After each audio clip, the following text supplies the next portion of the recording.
জামাত যদি গুপ্ত হয় তাহলে মামলাগুলো হলো কার নামে?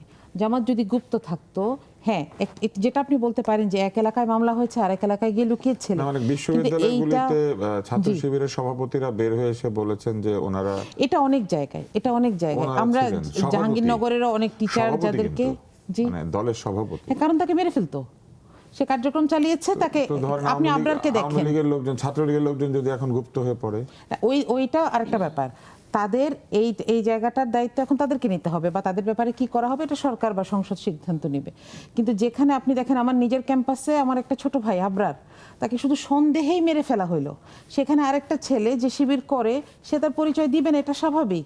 এবং আমি আপনাকে একটা কথা বলি, পৃথিবীর যে কোনো আন্দোলনে একটা পরিস্থিতিতে জি, ওই সময় it is call of duty.